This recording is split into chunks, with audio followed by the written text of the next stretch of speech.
Assalamualaikum warahmatullahi wabarakatuh. Eh, Waalaikumsalam warahmatullahi wabarakatuh. Bagaimana kabarnya Ibu Bu hari ini? Alhamdulillah baik. Alhamdulillah luar biasa. Yes. Alhamdulillah Bu, untuk saat ini jaga imun ya Bu ya, biar tetap sehat. Siap. Ibu-ibu, sebelum kita mulai, kita berdoa dulu, sejenak menundukkan kepala, berdoa, mulai. Berdoa, selesai. Bu Supri, saya minta untuk memimpin ice breaking ya. Ya Ibu. Oke teman-teman, sebelum kita mulai kita tepuk semangat dulu ya.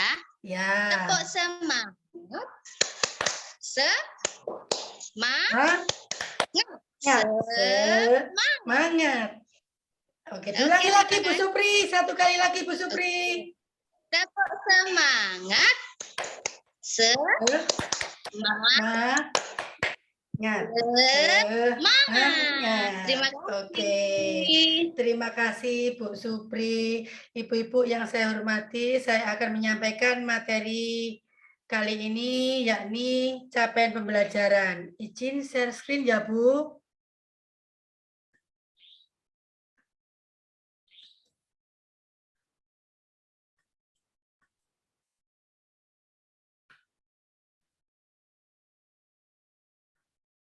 Kelihatan Bu? Sudah Bu. Oke. Capaian pembelajaran. Ibu-ibu, sebelum kita mengenal lebih jauh tentang capaian pembelajaran, terlebih dahulu saya akan sebutkan pembahasan konsep daripada capaian pembelajaran. Yang pertama, kita harus mengenal dulu pengertian apa itu capaian pembelajaran. Kedua, tujuan capaian pembelajaran, apa tujuannya. Yang selanjutnya, prinsip daripada capaian pembelajaran. Ibu-ibu yang saya hormati, pengertian capaian pembelajaran di sini adalah capaian pembelajaran adalah kompetensi pembelajaran yang harus dicapai peserta didik pada setiap tahap perkembangan peserta didik untuk setiap mata pelajaran pada satuan pendidikan. Capaian pembelajaran memuat sekumpulan kompetensi dan lingkup materi yang disusun secara komprehensif dalam bentuk narasi atau hasil. Bu Supri, yang dimaksud dengan komprehensif bagaimana Bu Supri? Kalau menurut Bu Supri gimana Bu Supri? Secara lengkap atau secara menyeluruh? Iya. Kalau saya ini, boleh menambah Ibu. Oke, monggo. Oke, jadi apa capaian pembelajaran secara komprehensif itu potensi yang dimiliki anak itu bisa terstimulan begitu Bu. Jadi secara menyeluruh begitu ya. Iya, oke. Gitu Bu. Oke, selanjutnya latar belakang rumusan capaian pembelajaran, yakni A. Memberikan ruang kemerdekaan, B. Menguatkan masa transisi PAUD ke SD, C. Menanamkan dasar literasi dan STEM, yang D terakhir memberikan pijakan bagi anak untuk memahami jati dirinya dan dunia. Ya Bu, di sini ini memberikan ruang kemerdekaan, kebebasan anak untuk belajar, kebebasan anak untuk bereksplorasi. Ini. Selanjutnya, tujuan capaian pembelajaran di PAUD, memberikan arahan yang sesuai dengan usia perkembangan anak, nilai agama, fisik motorik, emosional, bahasa, dan kognitif, agar anak dapat membangun kesenangan belajar dan siap mengikuti jenjang pendidikan selanjutnya. Ini merupakan tujuan capaian pembelajaran di PAUD. Memberikan anak kesenangan, supaya anak-anak itu senang belajar, Ibu-ibu ya. Perbedaan capaian pembelajaran PAUD dan umum. Ibu, ini kalau capaian pembelajaran di PAUD, Kompetensi pembelajaran yang harus dicapai peserta didik pada setiap tahap perkembangan peserta didik untuk setiap mata pelajaran pada satuan pendidikan dasar dan pendidikan menengah. Capaian pembelajaran memuat sekumpulan kompetensi dan lingkup materi yang disusun secara komprehensif dalam bentuk narasi pada satuan PAUD disebut dengan capaian perkembangan PAUD atau CP PAUD. Capaian pembelajaran umum dalam keputusan Menteri Republik Indonesia nomor 958 tahun 2020. Ini keputusan Menteri terbaru Bu ya, tahun 2020 tentang capaian pembelajaran pada pendidikan anak usia dini, pendidikan dasar dan pendidikan menengah.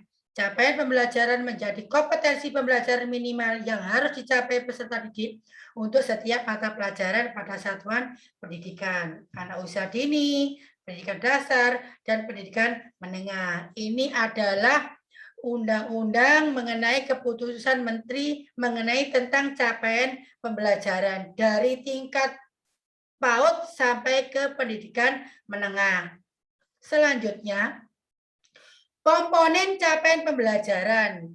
Ini ada 4. Yang pertama, rasional mata pelajaran, tujuan pelajaran, karakteristik mata pelajaran, dan capaian pembelajaran setiap fase.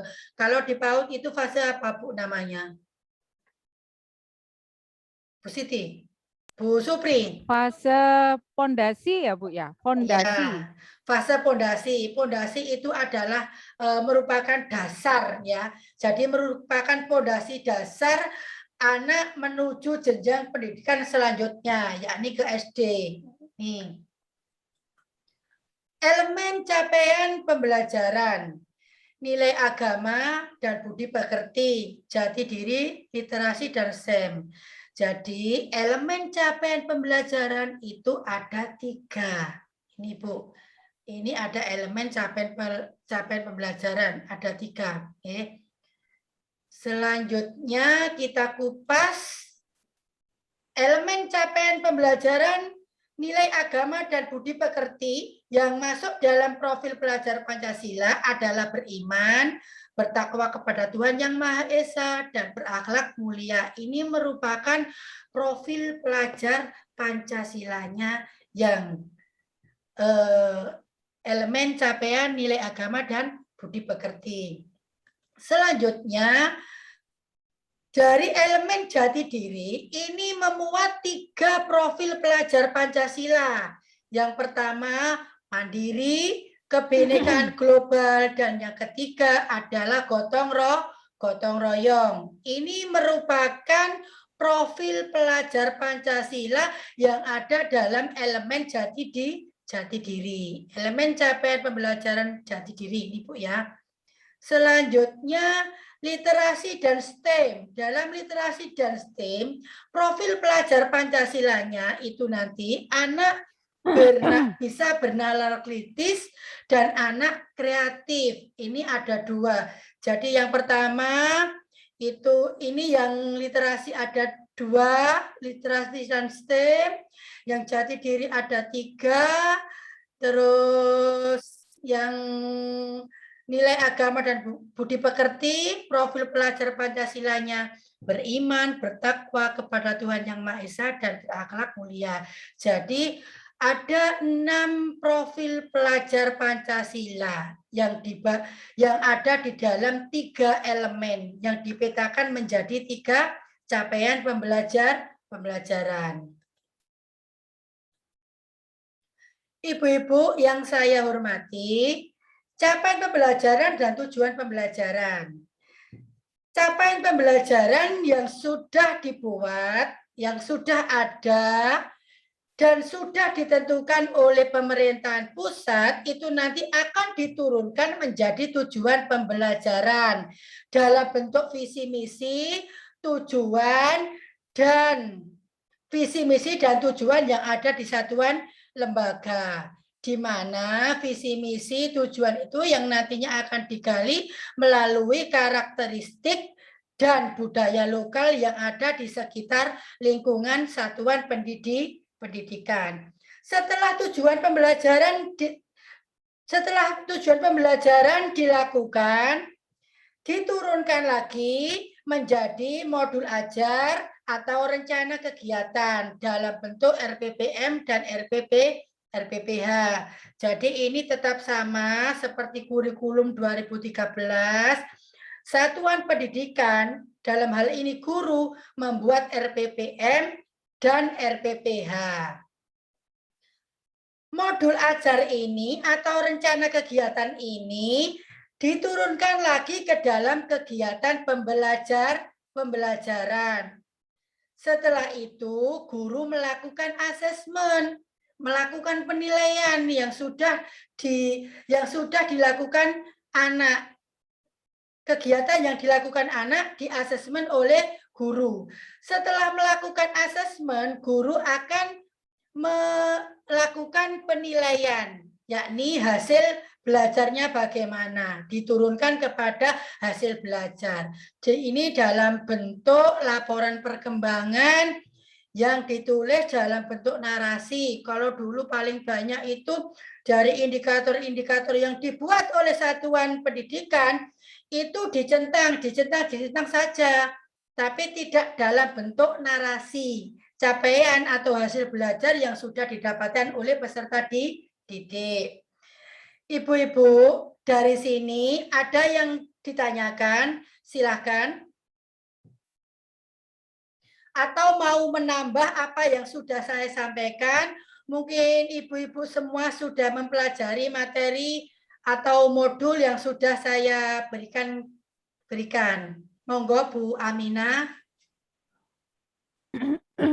Nggih, Ibu Umu, terima kasih paparannya bagus sekali.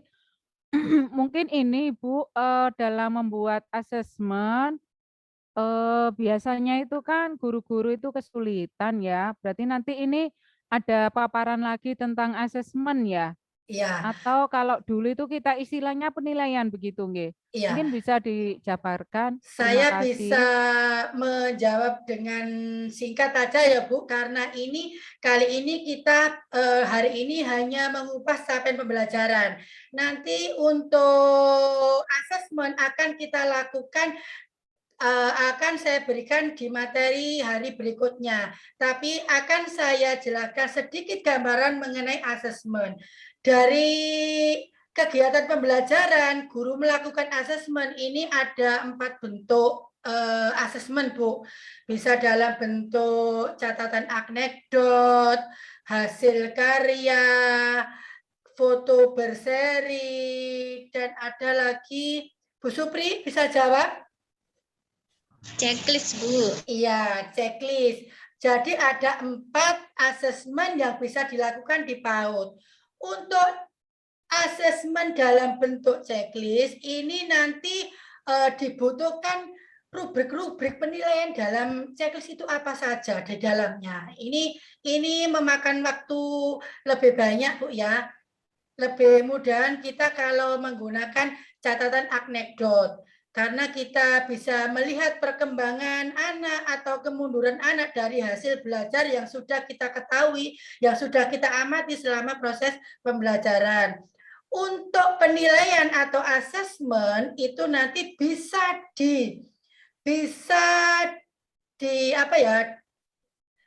kita gunakan, disesuaikan dengan materi pembelajaran yang kita berikan.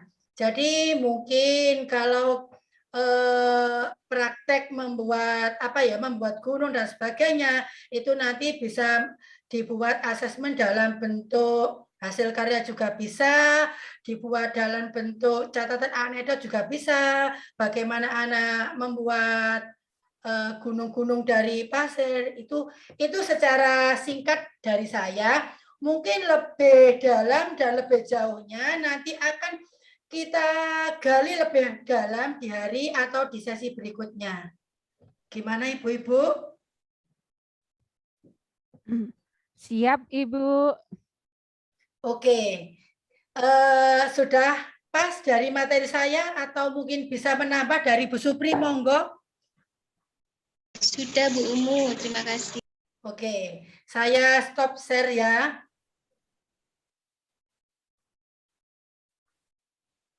Oke, Ibu-ibu, dari materi yang sudah saya sampaikan mengenai capaian pembelajaran, mungkin nanti akan kita lanjutkan di sesi berikutnya ke dalam tujuan,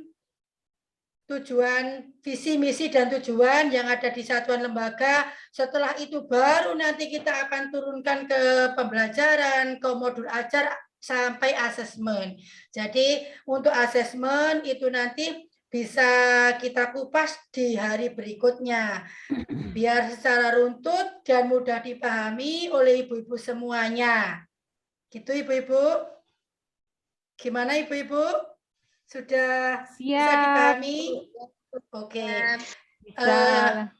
Ibu-ibu yang saya hormati, itu materi yang bisa saya sampaikan hari ini. Kurang lebihnya saya mohon maaf.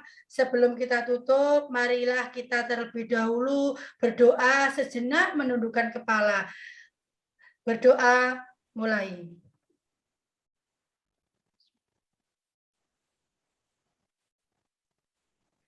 Berdoa selesai.